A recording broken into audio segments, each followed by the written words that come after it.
Previously in the anime, we saw that Jinta and Mosuke were after that devil who was going around killing people, and luckily, today their luck shines bright as the demon appears for the hunt. But Jinta thwarted it off, so Mosuke goes after its trail to track it down because Jinta had to stay behind with Natsu, but as soon as her bodyguard Zenji showed up, Jinta took his leave. But in that time, Mosuke found the devil's nest and saw it's eating away all the kidnapped women's. Mosuke was blinded by rage and didn't realize that his wife was sexually assaulted when he found her dead, and while attacking he took a fatal hit. So Jinta took over to get revenge for Mosuke. But he found out that demon was Mosuke's wife. She was sexually assaulted by two men and on the verge of death. Her desire to get back home turned her into a demon. So Jinta didn't spare the real culprit because they were monsters under the human skin, and now, as the story continues, we see a small girl singing some weird song about family and stuff, hinting something unforeseen is gonna happen. And right after that, our scene goes to a random dude who saw someone and tried to stop him, but he ran into Natsu. She realized he's a samurai and apologized, but the dude was also a good person unlike other tyrant samurais. Ofu's father vouches for him. He's also a regular at his shop, but something was bugging now, so he told Ofu and her dad about his older brother. Everyone knows now is the sole heir of his Miura family, but that's the thing. Other than now, no one remembers his older brother Sadanaga, not even his own parents. It seems serious, so Ofu and her father told now that Jinta might help him. That guy has a neck to deal with weird stuff, and he's not a shaman, but he does go around hunting demons and solving strange cases which normal folk can't solve, but for a price though. And just then the man in topic shows up. Jinta orders the usual again. He thinks the noodles here are plain as always, which hurts the owner, but Jinta likes it, so that's that. Their Ofu got better at servings. He and Ofu spends quite some time together, and he learns about flowers from her, but there now comes forward to ask for help.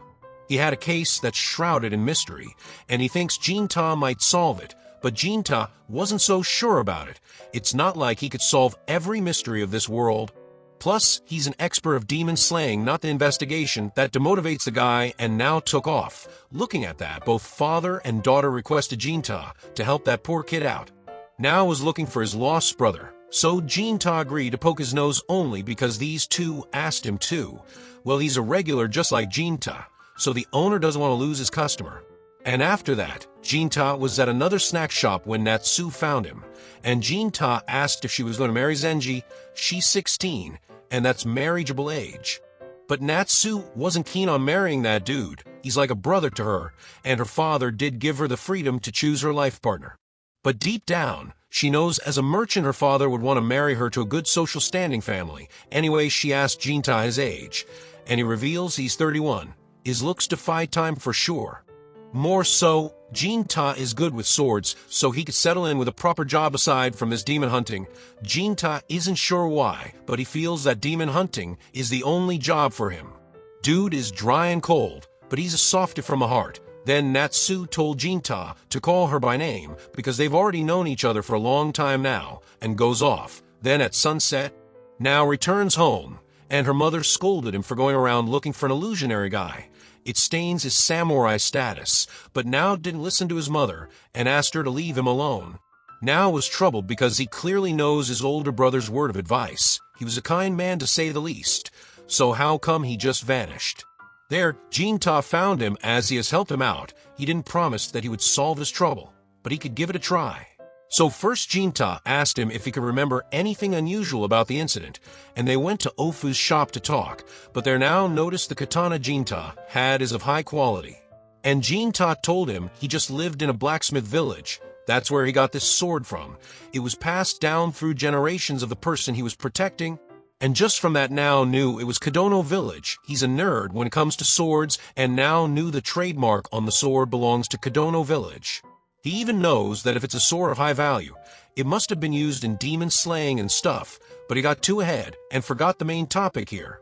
Now apologized and told Jinta that no one remembers his brother. Even his parents have no recollection of their own son.